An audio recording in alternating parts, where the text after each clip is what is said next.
Navigation bar back button. Navigation bar back button. There is 27% progress bar. 83.2. Navigation bar back button. There is a screen recorder selected. 20 record button. 0009. 000 navigation bar home button. नमस्ते recording club, मैं RC Sandeep. आज 21 दिसंबर 2022 को हाजिर हूँ the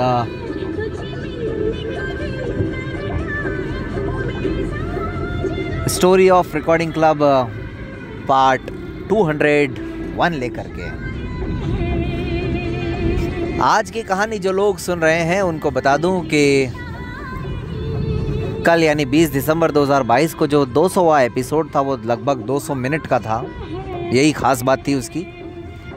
दूसरी ख़ास बात ये थी कि हमने बहुत शॉर्ट नोटिस पर ये आह्वान किया था कि रिकॉर्डिंग क्लब की इस कहानी की या हम में से किसी की जो भी कमियां हैं उन कमियों को कृपा करके आप उजागर करें, उन कमियों को बताएं। तो कल का बड़ा ही ज़बरदस्त आयोजन रहा, उन कमियों पर ही आधारित, और लगभग 200 मिनट के आसपास कल वो पूरा प्रोग्राम हमारा रहा और बड़ा मज़ा आया। लोग बहुत कम आए, लेकिन हाँ ये है कि टाइम 200 मिनट का कब निकल गया ये पता ही नहीं चला। इस बीच में खाना वाना भी खा लिया, जो साथी आए उनसे बातचीत भी हो गई, और मुझे ऐसा लगा कल का कार्यक्रम करके कि इस तरह के आयोजन 2-3 महीने में एक बार होते रहने चाहिए। ठीक लगता है, सही रहता है, और अगर किसी वजह से रास्ते से भटक रहे हों तो रास्ते पर आने में आसानी होती है। चलिए खैर, अब 200वें एपिसोड में हम लोगों ने प्रवेश तो कर ही लिया है। 201 की सीरीज़, मतलब 200 की सीरीज़ अब शुरू हो गई है। तो 201वां आज एपिसोड। आज की कहानी में कहने को वैसे कुछ सोचा नहीं, कुछ खास है भी नहीं, लेकिन फिर भी कहानी है तो कहानी पर तो बात करेंगे ही करेंगे। जब मैं आबू रोड गया मई 2018 में, तो ये भी एक चर्चा का विषय था कि अचानक संदीप कैसे चला गया आबू। इसके अलावा बहुत थोड़े से लोगों को शायद ही मालूम था, 2-4 लोगों को ही, कि वहाँ जाने का कारण क्या था, क्यों ये तैयारी की गई, क्योंकि 1 साल का समय बहुत लंबा होता है दोस्तों। हम तो सोच रहे हैं अपनी तरीके से कि भाई 1 साल बाद मई 2019 में कार्यक्रम करना है, लेकिन सोचने से ही काम नहीं हो जाता। काम की शुरुआत जरूर होती है सोचने के साथ। तो इसलिए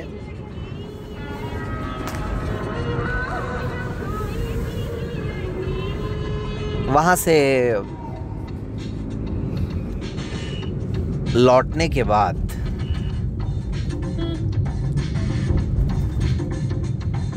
न तो हमें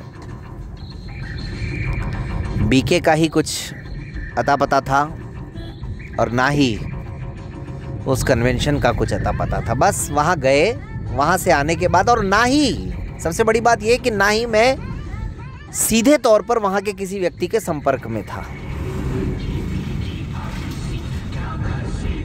ये भी एक बड़ी अजीब सी बात है। अगर हम संपर्क में थे तो केवल विपुल भाई के थे,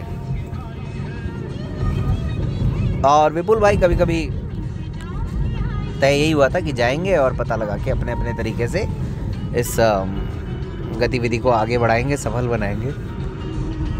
अभी तक जो उस समय का जो काम था वहाँ पर जा कर के देखना, वो सब पूरा हो चुका था।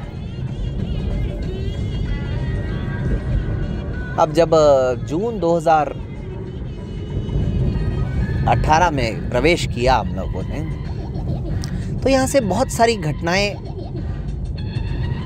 घटित होने के लिए रास्ता ढूंढ रही थी। कुछ घटनाएं व्यक्तिगत तौर पर जीवन को हिला करके रखने वाली थी, और कुछ घटनाएं सामाजिक समरसता को, सामाजिक ताने बाने को ख़त्म करने वाली थी। कुछ घटनाएं ऐसी थी जो अपने आप को कठोर बनाने वाली थी।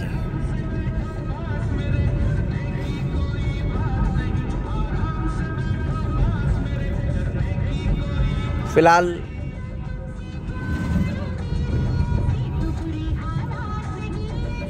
समझ में नहीं आ रहा कि मैं कौन सी बात कितनी कहूं। उन दिनों साथियों जो रिकॉर्डिंग हम लोग देते थे, उसमें हमने ये तय कर रखा था कि अगर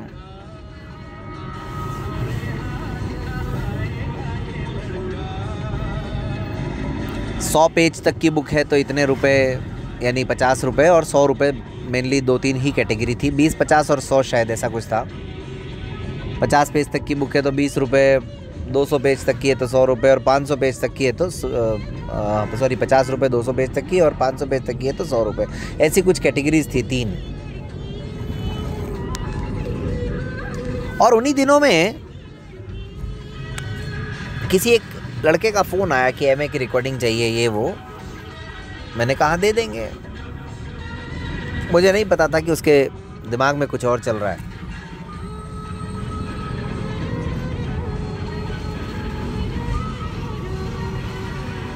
एमए के 4 पेपर्स थे। हमने कहा इतने अवेलेबल हैं, इतना इतना इसका शुल्क लगेगा। शुल्क क्यों लगेगा? मैंने कहा ये इतना तो हम लेते हैं और यही हमने तय किया हुआ है। वो भी उनको ज़्यादा लग रहा था, मतलब जो मैंने आपको शुल्क बताया 20, 50 और 100, और उसका शायद चार्जेस कुछ 200 रुपये के आसपास हो रहा था, जबकि मुझे मालूम था कि उसकी स्थिति अच्छी है, सही है।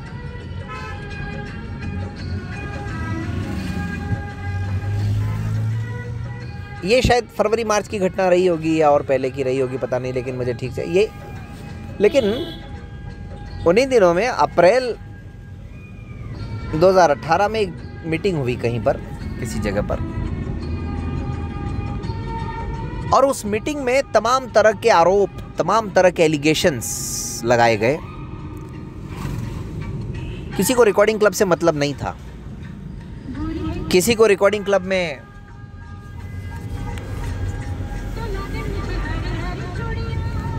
काम करने वाले साथियों से भी कोई मतलब नहीं था, किसी को रिकॉर्डिंग क्लब के साथ जुड़े हुए लोगों से भी कोई मतलब नहीं था। अगर मतलब था तो सिर्फ संदीप कुमार त्रिवेदी से। लोगों को लग रहा था पता नहीं संदीप बहुत लोकप्रिय हो रहा है, संदीप आने वाले समय में चुनाव लड़ने वाला है,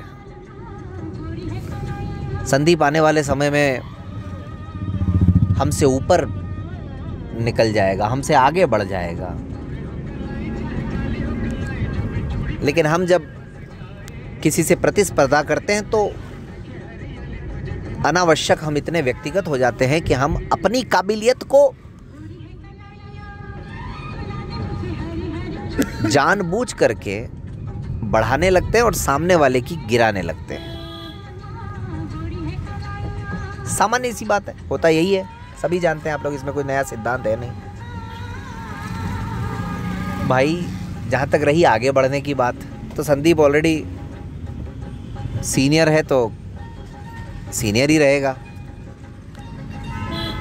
पढ़ाई के मामले में। जहाँ तक रही काम, तो काम में तो कोई सीनियर जूनियर होता नहीं है, जो जितना काम करेगा उसकी पहचान भी उतनी बनेगी। और मैं यही कहता हूं कि आपको किसी की लकीर छोटी करने की जगह अपनी लकीर बड़ी करो ना यार। लेकिन यही हम लोग नहीं समझते हैं। हम लोग सोचते नहीं नहीं नहीं, अपनी लकीर बड़ी तो ऑटोमेटिक हो जाएगी, भगवान भरोसे, दूसरे की छोटी कर दो। लेकिन कुछ लोगों की दोस्तों आदत ही यही होती है, वो अपनी लकीर बड़ी करना भी चाहते हैं, दूसरे की छोटी भी करना चाहते हैं। कुछ ऐसी ही घटनाएं मेरे साथ भी हो रही थी। तो उन लोगों को सिर्फ संदीप त्रिवेदी से मतलब था, इसको डिफेम करना, इसको नीचा दिखाना, संदीप त्रिवेदी को ही दबाने, कुचलने, गालियां देने का जितना भी वो काम कर सकते थे, प्रोपेगेंडा फैला सकते थे, उन्होंने फैलाया।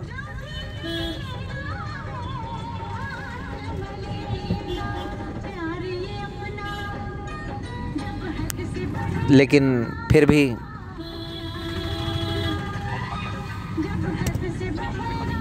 पता नहीं कहां से ऐसा हुआ कि ईश्वर ने मुझे भी कुछ बोलने पर प्रेरित नहीं किया।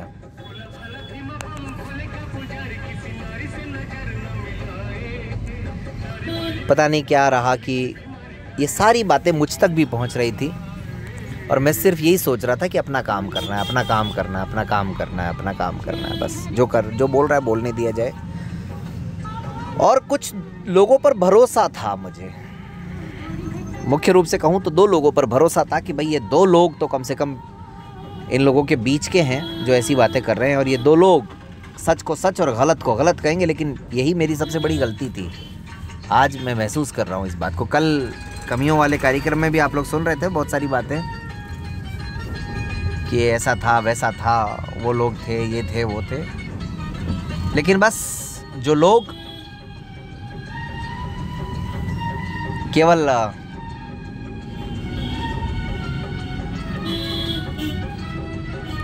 आग लगाओ और पीछे हट जाओ टाइप के जो लोग होते हैं वो ऐसा ही करते हैं। वो जब तक उनको मज़ा आता है या जब तक उनको ज़बरदस्ती पकड़ करके रखा जाए तब तक वो साथ में खड़े हैं, उसके बाद में साथ में खड़े नहीं हैं।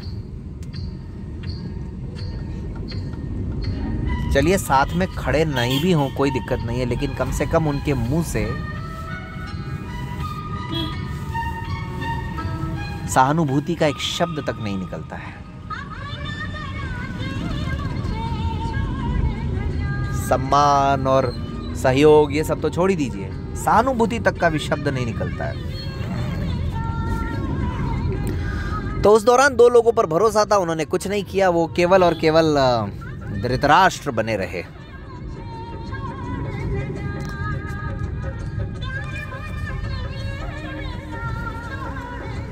तो उस मीटिंग में उस व्यक्ति को पेश करके बतौर सबूत ये बताया गया कि ये देखिए इनसे पैसे मांगे गए।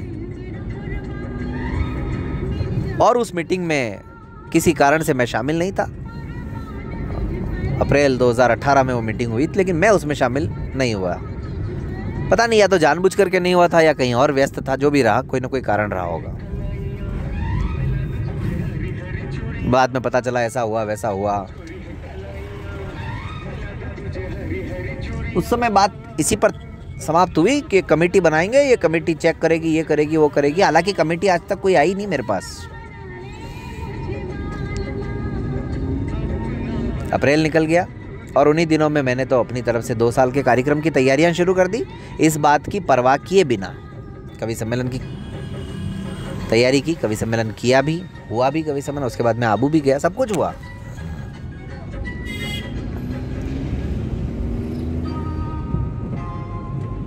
ऐसे ही जुलाई 2018 में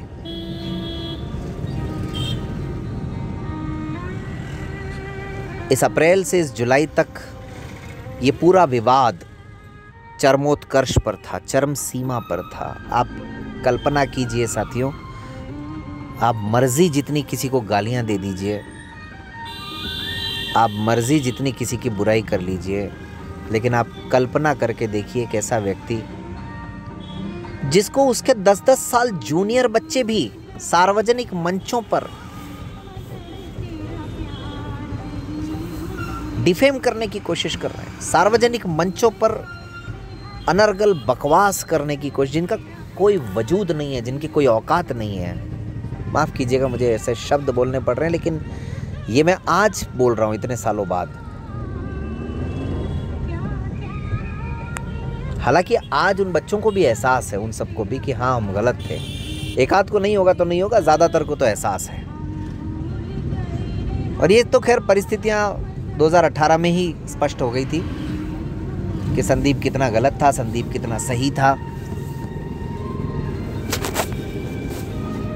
लेकिन इसी बीच में हुआ ये कि हद ये हो गई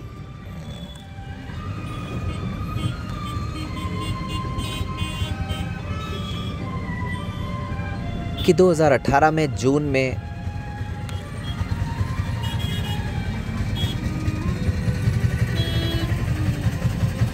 ईश्वर ने थोड़ी मेहरबानी की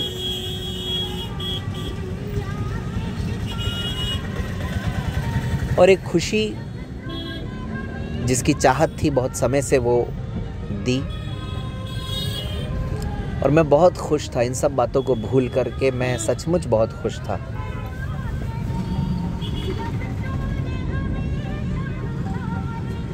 और शायद वो आखिरी मौका था जब मैं जी भर के खुश था।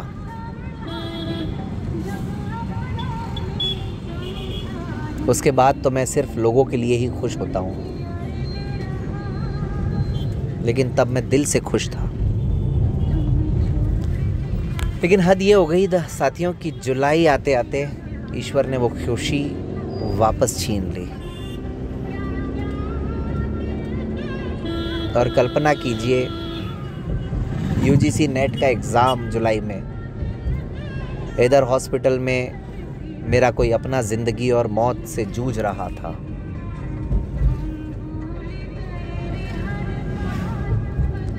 मेरे लिए तो वो ज़िंदगी और मौत से कम नहीं था, क्योंकि हमारे सामने तो पहला अनुभव था। हमको तो इतनी समझ भी नहीं थी, आज भी नहीं है, तब भी नहीं थी।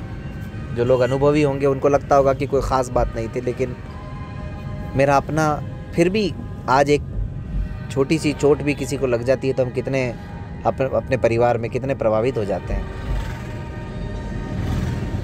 एक किसी उंगली का नाखून टूट जाता है तो हम कितने परेशान हो जाते हैं। तो मेरा तो कोई अपना हॉस्पिटल में ज़िंदगी और मौत से जूझ रहा था। मेरी आंखों के सामने मैं उसकी होने वाली हरकतों को देख रहा था, उसकी बेबसी को महसूस कर रहा था, उसके अकेलेपन को।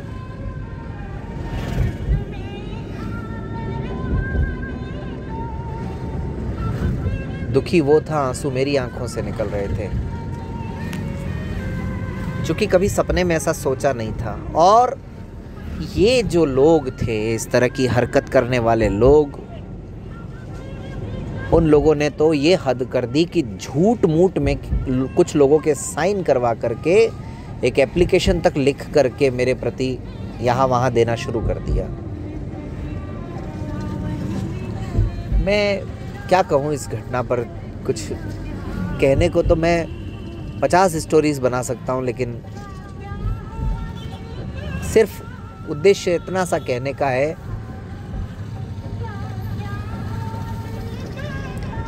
कि कहानी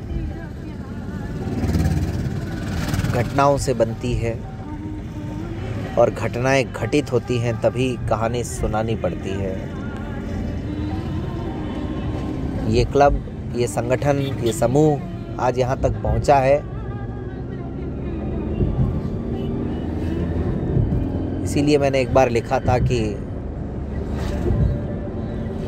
हर बाजी जीत गए हैं फिर भी हारे कहलाए हैं। हर बाजी जीत गए हैं फिर भी हारे कहलाए हैं। हमसे मत पूछो कितने आंसू हमने व्यर्थ बहाए हैं। हमसे मत पूछो कितने आंसू हमने व्यर्थ बहाए हैं। तो बस ये लाइनें इसीलिए लिखी थी।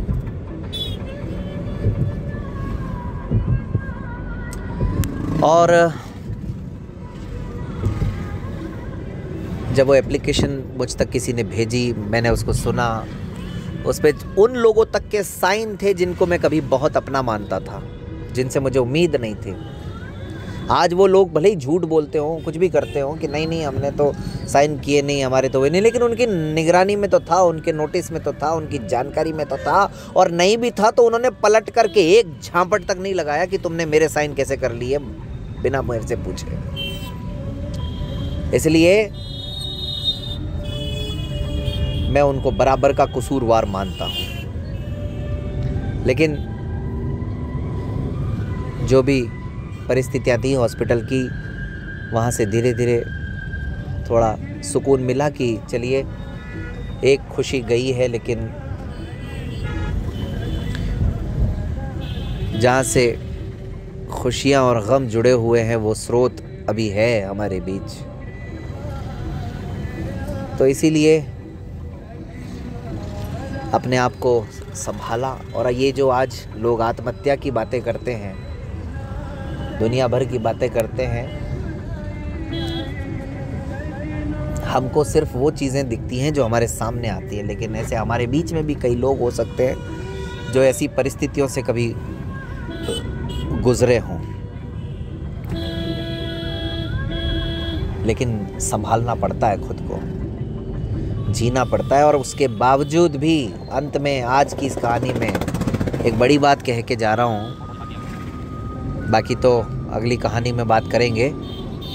लेकिन कोई साथी, क्लब का साथी तो छोड़िए, ग्रुप का साथी तो छोड़िए, मेरी टीम का भी कोई साथी ये नहीं कह सकता कि एक दिन भी संदीप ने रिकॉर्डिंग क्लब का कार्य प्रभावित होने दिया, जबकि निजी जीवन में इतना सब कुछ घटित हो रहा था, और वहाँ घटित हो रहा था जहाँ आप रहते हैं।